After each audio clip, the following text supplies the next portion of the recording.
MonsterVerse में अब तक बहुत सारे मेजर इवेंट्स हो चुके हैं, चाहे उन म्यूटोस का धरती के ऊपर कब्जा करना हो, दो अल्फा टाइटन्स के बीच का फाइट हो, एक मैकेनिकल मॉन्स्टर का आउट ऑफ कंट्रोल होकर एक पूरे शहर को डिस्ट्रॉय करना हो, यहाँ तक कि एक मॉन्स्टर ने तो अर्थ को ऑलमोस्ट डिस्ट्रॉय कर दिया था। तो इन सब इवेंट के दौरान हॉलो अर्थ का वो वर्ल्ड एंडिंग थ्रेट जिसे कहा जाता है द स्कार किंग, वो कहाँ पे था? ये टाइटैनिक प्राइमेट कॉन्ग से और शायद गॉडजिला से भी ज्यादा पुराना है। एक जाइगेंटिक वॉरियर जो स्मार्ट है, बहुत ही ज्यादा एक्सपीरियंस्ड है और शायद वो किंग ऑफ द मॉन्स्टर से भी ज्यादा पावरफुल है। और शायद इसी रीजन से हम लोग गॉडजिला को इस नए अवतार में देखते हैं, क्योंकि स्कार से फाइट करने के लिए उसे भी इवॉल्व होना पड़ता है। स्कार ने गॉडजिला और कॉन्ग के बीच का फाइट देखा है, जो फाइट इन दोनों ही स्पीसीज को ऑलमोस्ट खत्म करने वाला था। उसने बहुत सारे सिविलाइजेशंस को बनते हुए और खत्म होते हुए देखा है। स्कार बहुत पहले से ही मॉन्स्टरवर्स में एग्जिस्ट करता है, क्योंकि उसका एग्जिस्टेंस स्टार्टिंग से ही हम लोग के सामने था, लेकिन उसको परछाइयों में रहना ज्यादा पसंद है। गॉडजिला ने मेका गॉडजिला और किंग गिडोरा को डिफीट किया है, जो इस यूनिवर्स में लिटरली वर्ल्ड एंडिंग थ्रेट थे। तो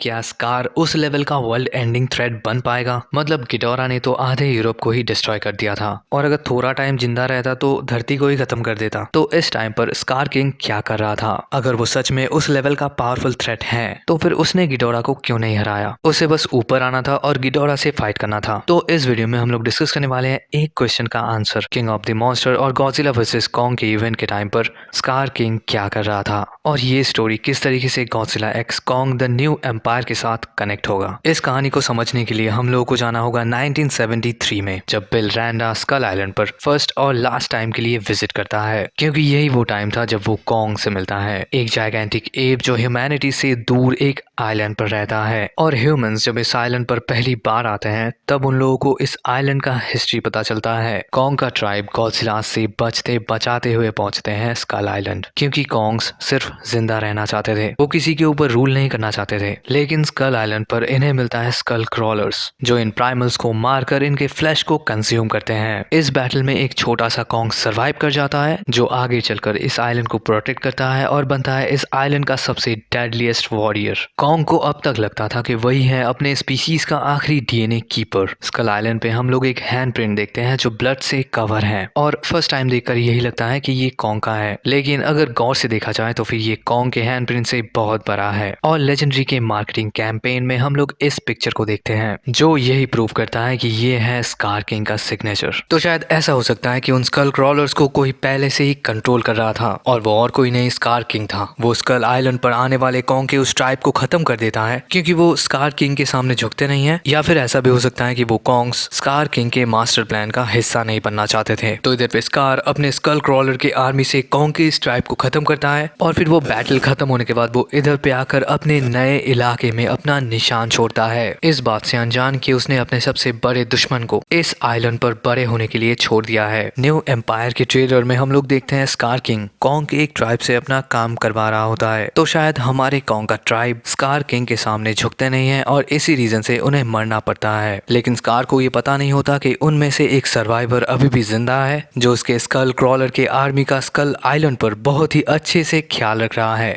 स्कार अभी अपने घर हॉलो अर्थ पर पहुंचता है, जिधर पे वो अपने कॉन्ग्स के आर्मी को ग्रो करता है। और ठीक इसी टाइम पर अर्थ पर एक नए टाइटन का अटैक होता है, एक ऐसा टाइटन जो अर्थ को ऑलमोस्ट रीशेप्ड कर चुका था, और इस टाइम पर अर्थ के डिफेंडर्स बहुत ही ज्यादा कमजोर हो चुके थे। स्कार को इन सब चीजों के बारे में पता था, क्योंकि वो हमेशा एक ह्यूमन बीइंग की तरह सोचता है। अर्थ के ऊपर जितने भी इवेंट्स हो रहे थे, उसके स्पाइस उन सब चीजों को अच्छे से ऑब्जर्व करते थे, और फिर उसे स्कार के सामने डिटेल में एक्सप्लेन करते थे। गिडोरा के अटैक को स्कार एक अपॉर्चुनिटी की तरह देखता है, क्योंकि इसी अटैक के बाद वो अपने आर्मी के स्ट्रेंथ को बढ़ाने लगता है और अटैक के लिए अपना प्लान रेडी करता है, जिस प्लान को एग्जीक्यूट करने के लिए उसे चाहिए हॉलो अर्थ का सबसे पावरफुल टाइटन शीमो।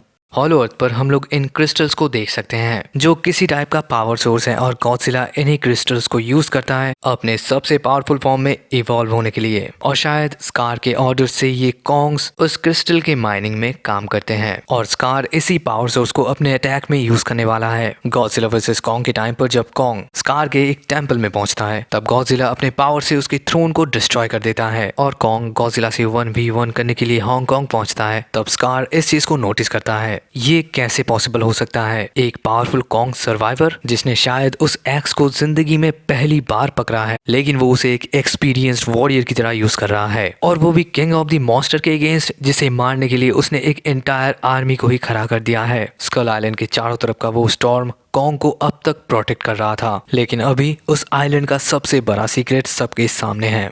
एक कॉन्ग जिसने स्कल क्रॉलर के एंटायर आर्मी को खत्म कर दिया है। तो स्कार को लगता है कि उसके वीकनेस को जाने बिना कॉन्ग से फाइट लेना किसी बेवकूफी से कम नहीं है, और इसी रीजन से गॉडजिला वर्सेस कॉन्ग के इवेंट के बाद जब कॉन्ग हॉलो अर्थ पर रहने लगता है, तब स्कार अपने स्पाइस को कॉन्ग के पीछे भेजता है ताकि उसे कॉन्ग के बारे में सब कुछ पता हो और एक परफेक्ट टाइम मिल जाए उसके ऊपर अटैक करने के लिए। तो अभी स्कार अपने आर्मी को तैयार कर चुका है सरफेस वर्ल्ड पर अपने एम्पायर को स्टैब्लिश करने के लिए, और इस एम्पायर का एक पावरफुल पिलर है शीमो, एक जायगेंटिक लेजर जो पूरे शहर को फ्रीज कर सकता है। और इन सब चीजों को देखकर यही पता चलता है कि स्कार अपने प्लान को बहुत टाइम से रेडी कर रहा था, जिसका एग्जीक्यूशन वो स्टार्ट करता है गॉडजिला वर्सेस कॉन्ग के इवेंट के ठीक बाद। जब कॉन्ग का फैमिली मर रहा था तब वो स्कल आइलैंड पर मौजूद था। गिडोरा का अटैक उसके लिए एक अपॉर्चुनिटी की तरह था, जिसके बाद वो अपने आर्मी को और भी ज्यादा ग्रो करता है, और जब गॉडजिला स्कार के टेम्पल को डिस्ट्रॉय करता है तब वो अपने प्लान को और भी ज्यादा एक्सेलरेट कर देता है अपने एम्पायर को सरफेस वर्ल्ड पर स्टैब्लिश करने के लिए। तो अभी इस एंटायर टाइमलाइन को एक सीधे लाइन में जोड़ते हैं 5000 BC। गॉडजिला और कॉन्ग के स्पीसीज के बीच एक बहुत ही बड़ा वॉर होता है, और इसमें कॉन्ग्स सबसे ज्यादा डैमेज होते हैं। अभी जब ये दोनों ही स्पीसीज अपने सबसे कमजोर हालत में होते हैं, स्कार किंग एक प्लान के साथ सामने आता है, हॉलो अर्थ को कॉन्कर करना और जो भी उसके अगेंस्ट जाते हैं उनको मार डालना। लेकिन कुछ कॉन्ग्स सरफेस वर्ल्ड पर जाकर शेल्टर लेते हैं।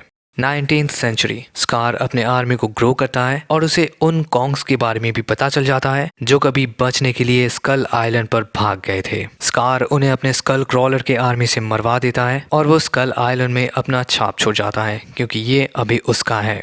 2019 गिडोरा के अटैक से वो अपने प्लान को और भी ज्यादा एक्सेलरेट कर देता है और अभी वो पूरे हॉलो अर्थ को कंट्रोल करने लगता है। 2024 गॉडजिला अपने पावर से स्कार के टेम्पल को डिस्ट्रॉय कर देता है और स्कार को एक पावरफुल कॉन्ग सर्वाइवर के बारे में पता चलता है। 2029 Godzilla x Kong the new empire का इवेंट स्टार्ट होता है।